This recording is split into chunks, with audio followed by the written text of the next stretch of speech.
안녕하세요. 이정빈입니다. 오랜만에 인사드립니다. 그동안 잘 지내셨죠? 저는 너무 바쁩니다.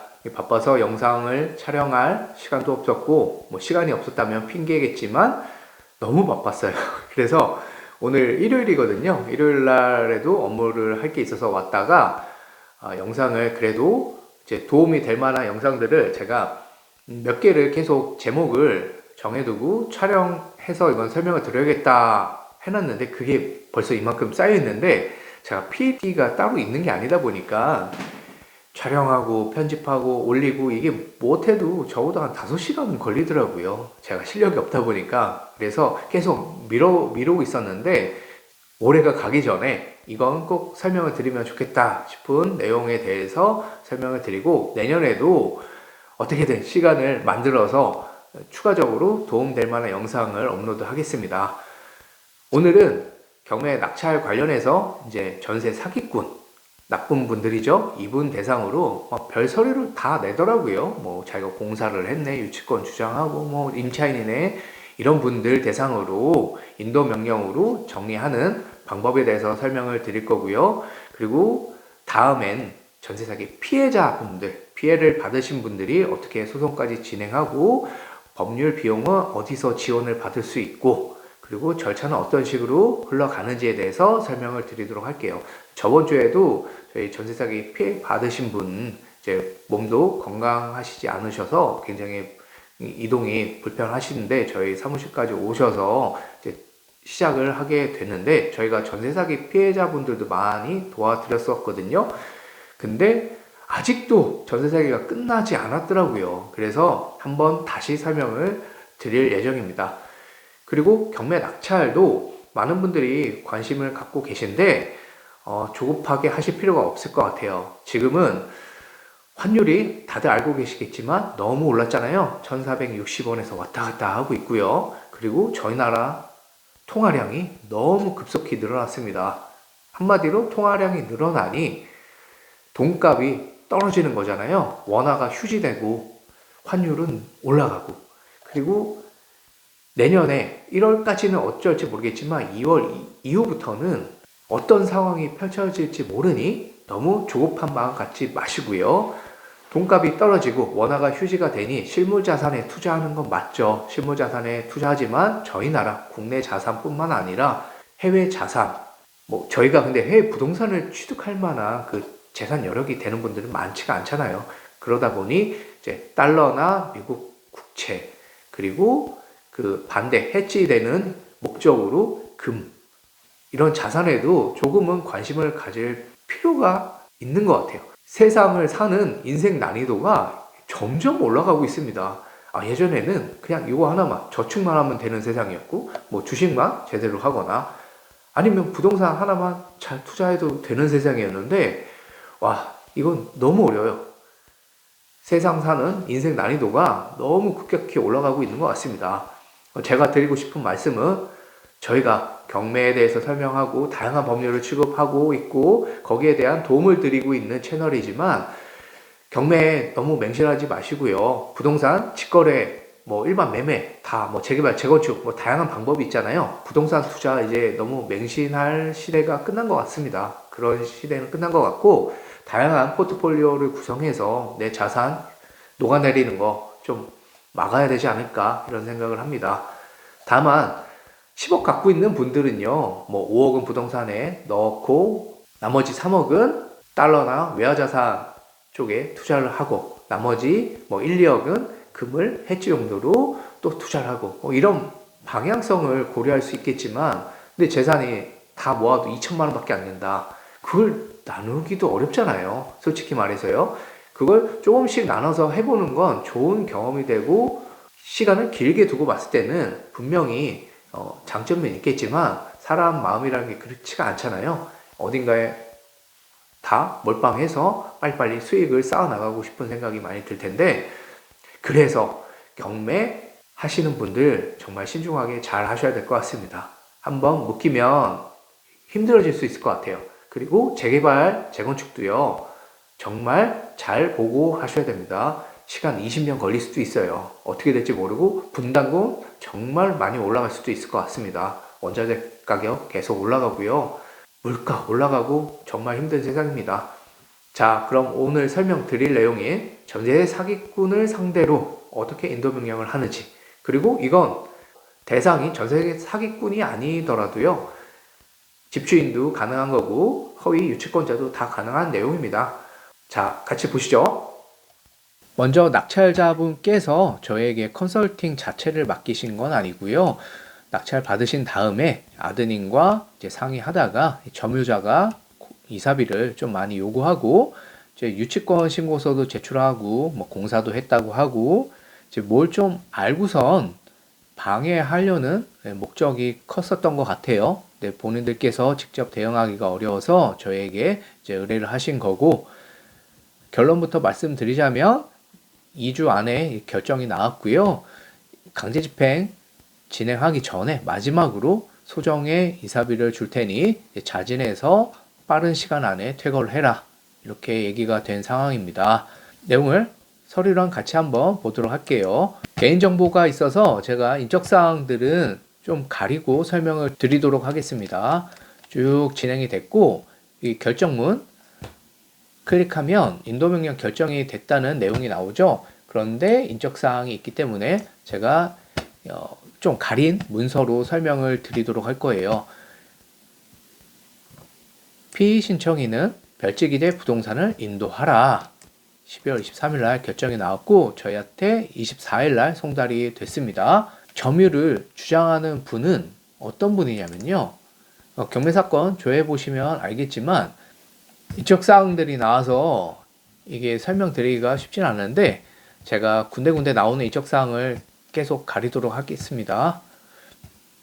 원래 매각 물건 명세서는 이런 식으로 작성이 됐었어요. 자, 매각 물건 명세서는 누구든지 경매 사건 번호만 알 수 있으면 다 보실 수 있는 거니까 여기에서는 별도로 저희가 언급을 하진 않고요. 대항력 있는 임차인 물건이었죠. 주택도시보증공사가 지위를 승계 신고했고, 쭉 내려가면 제작성이 한번 또 됐습니다. 매각 물건 명세서 제작성이 한번 됐고요. 입찰하시기 전에 매각 물건 명세서가 작성되는지도 꼭 체크를 하셔야 됩니다. 변동사항이 있을 수 있거든요. 이 상태에서 25년 5월 26일 날 주택도시보증공사가 확약서를 제출했습니다. 최근에는 이게 또 논란이 되기도 하죠. 주택도시보증공사가 뭐라고 했느냐. 우선 변제권만 주장하고 대항력을 포기하겠다. 대신 매각기일을 변경해서 1회차로 진행해달라. 이 서류를 제출했는데 최근에 약간 논란이 있었던 건 매각 물건 명세서에 반영이 되지 않았어요. 이건 법원의 결정이 필요한 거죠. 밑에 보시면 6월 10일 날 특별 매각 조건 결정이라고 되어 있습니다. 특별 매각 조건 다음과 같이 정한다. 임차 보증금 반환 청구권 포기하고 주택 임차권 등기 말소하는 것에 동의한 바 이를 매각 조건으로 한다. 이렇게 특별 매각 조건으로 정해줬죠, 법원에서. 그러면 다시 매각 물건 명세서가 제작성이 됩니다. 밑으로 내려가시면 이제는 임차인 김은경 및 주택 임차권 승계인 주택도시보증공사는 매수인에 대해서 배당받지 못하는 거 포기하고 임차권 등기도 말소한다. 이게 기입이 돼야 돼요. 이게 기입이 안 되잖아요. 그러면 대항력 있는 겁니다. 이거 냈다고 해서요, 법원에서 안 받아주면 의미가 없잖아요. 잘 확인하셔야 돼요. 그리고 나서 인도명령 대상자가 뭘 냈느냐, 유치권 신고서를 제출했습니다. 유치권 신고서.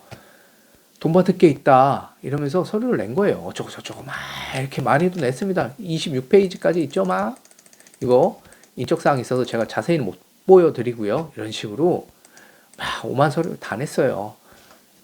그랬더니만 매각 물건 명세서에 다시 또 밑에 주의하라는 내용이 달리죠. 2025년 7월 18일 유치권 신고서 제출했다. 보수공사비 금액 불명확. 성립 여부도 불명확. 그러면 이 사람은 이걸 왜 내느냐? 방해하는 거예요. 돈 달라거나 또는 뭐 본인이 여기에 계속 점유할 목적이 있거나 뭐 어떤 목적으로 인해서 낙찰자에게 방해를 해가면서 본인의 목적을 이루기 위해서 이런 신고서를 제출하는 겁니다. 물론 이게 전부 다 가짜는 아닙니다. 저희가 유치권 신고를 하는 경우도 있어요. 진짜 공사비를 못 받은 경우가 있단 말이죠. 그 경우는 저요. 다 떠나야 돼요. 협의하지 않은 상태에서 낙찰받으면 큰일 납니다. 그런데 다행히 이 유치권자는 저희가 파악한 바로는 문제가 없어요. 그리고 다행히 이 낙찰자분께서도 그 내용을 알고 입찰을 하셨던 거고, 다만 얘기를 해봤더니 이분이 곱게 물러날 것 같지는 않더라. 그래서 저희에게 의뢰를 하신 거고, 그래서 저희가 정리를 해드린 거고요. 뭐 별의별 소리를 다 해도 저희가 이제 서류를 정리를 해서 제출을 하게 되고 결정은 어렵지 않게 받았습니다. 저희가 낸 날짜가 2025년 12월 15일 제출했죠. 그리고 상대방에게 신문서를 보냅니다. 너의 유치권이 진정한 유치권인지 네가 설명을 해라. 이 내용인 거예요. 상대방에게 송달이 됩니다. 그러면 상대방은 이 서류를 받고요. 소명 자료를 제출하게 됩니다. 이거 안 내면 끝나는 거니까요. 자, 15일 날 냈고요. 상대방에게 신문서 바로 송달이 되고 23일 날 상대방은 서류를 제출합니다. 딱 일주일 정도 걸리죠. 그랬는데 소명 자료를 제출하자마자 결정을 내려줬어요. 재판부에서. 왜냐? 이 서류를 AI를 돌렸더라고요. 제가 인적사항이 있어서 디테일하게 보여드리진 못하지만 이 서류 내용에서 보시면 여기 쫙 쓰여져 있잖아요. 요거 누가 봐도 챗 GPT 돌린 겁니다. 이거는 재판부에서 이렇게 서류 내는 거 정말 안 좋아해요. 아니 성의가 있어야 될 거 아니에요. 그렇게 유치권 신고서 내고 뭐 별의별 월세 계약서도 내고 공사 사진도 내고 그랬으면 적어도 이분은 이렇게 하면 안 되는 거예요. 이렇게 하는 게 아니고 법무사에게라도 맡겨서 대응을 했었어야죠. 좀 시간을 끌고 가려고 했으면 인도명령에서 끝나지 않고 명도 소송이라도 할 수 있게끔, 그러면 6개월은 시간을 끌 수 있거든요. 근데 이게 뭡니까? GPT 돌려서 이렇게 내는 순간 바로 법원에서 결정 내린 거예요. 이분은 실수한 겁니다. 이렇게 하는 게 아니고, 물론 법무사를 통해서 해봤자 쉽지 않아요. 그런데 GPT를 돌린다? 그럼 무조건 망하는 겁니다. 이거는. 그리고 요새 소송할 때 개인들 뭐 AI 많이 사용하잖아요. 수정하셔야 돼요. 다 수정하시고 판결문, 판례 이런 것도 재검토를 하셔야 돼요. 없는 거 막 사건 번호 만들거든요. 그거 그대로 제출하시면요. 재판부에서 정말 싫어합니다. AI를 사용하되 잘 활용을 하자. 그리고 이 내용은요. 유치권자 주장하는 이런 뭐 가장 임차인 뿐만 아니라 소유자 그리고 공사업자 뭐 다 적용이 가능합니다. 내용은 이 정도로 작성을 하시면 되는데요. 뭐 신청 이후 당사자 간의 관계, 신청인은 누구고, 그리고 부동산은 어떻게 취득을 했고, 상대방은 뭐 어떻게 주장을 하고 있고, 증거 자료가 중요한 거예요. 피신청인은 권한이 없는데 무단 점유를 하고 있고, 그래서 민사집행법 136조 1항에 의거해 나가야 된다. 이렇게 제출을 하시면 웬만하면 인도명령 결정을 받으실 수 있을 겁니다. 무엇보다 중요한 건 주장을 뒷받침할 소명 자료겠죠. 이걸 잘 준비해서 내셔야 됩니다. 저희는 뭐 차고 넘쳤어요. 이것저것 막 다 찾아서 매각 물건 명세서 뭐 전세 사기 뉴스 기사도 있고요. 악성 임대인 명단 조회 내역도 있었고요. 요거는 낙찰자 분들이 이제 찾아 놓으셨던 내용이고, 도움이 될 수 있는 건 모두 다 첨부해서 제출을 하시면 됩니다. 공사업자인 경우에는 공사 대금, 거래 내역 그런 것도 제대로 증빙이 안 되어 있고요. 그리고 견적서에도 하자가 있을 수 있고요. 이것저것 다 찾아보면 빈틈이 있습니다. 그 빈틈을 공략하는 겁니다. 그리고 AI는 맹신하지 마시고요. 도움이 되는 건 맞지만 맹신하시면은 오히려 부작용이 발생을 하게 됩니다. 권리 분석도 AI로 돌리시는 분들이 계시더라고요. 절대 그렇게 하시면 안 됩니다.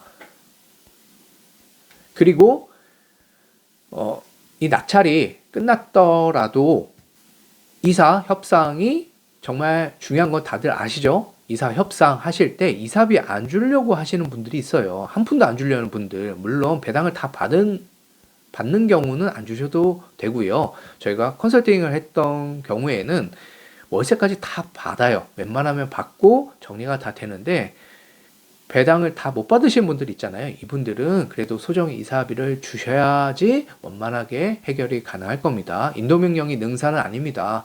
과도한 비용을 요구할 때만 인도명령 하시고요. 집행까지 가는 게 결코 좋은 게 아닙니다.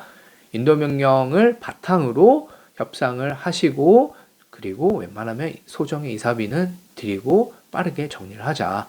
웬만하면 협의하시는 것이 좋습니다. 그리고 해결이 어려울 때는 본인이 꾸역꾸역 해결하실 수도 있지만 이런 걸 업으로 하시는 분들 많잖아요. 그리고 저희 사무실도 마찬가지고요. 상담 비용은 없으니까요. 상담 비용 없는 곳들 잘 찾아서 상담도 해보시고 최근에는 그 매각 불허가 결정을 받으시려는 분이 계셨었는데 딱 봐도 이건 안 되는 거예요. 근데 여기저기 알아봤는데 상담 비용만 30만 원 달라고 하고 어디는 20만 원 달라고 하고 어디는 일단은 선 입금해야 되고 그리고 될지 안 될지도 모르는 상황에서 그렇게 돈부터 받고 하는 곳들이 요새 많이 늘었더라고요. 근데 저희는 그렇게 돈 받지는 않습니다. 당연히 어려움이 있는 분들에게는 제가 무료로 상담을 해드려요. 그리고 일이 처리가 가능할 것 같을 때 그때 저희 사무실에서 처리를 해드리고 있습니다. 아무쪼록 성공적인 투자 이어가시길 바라고요. 다음 시간에 뵙겠습니다. 시청해 주셔서 감사합니다.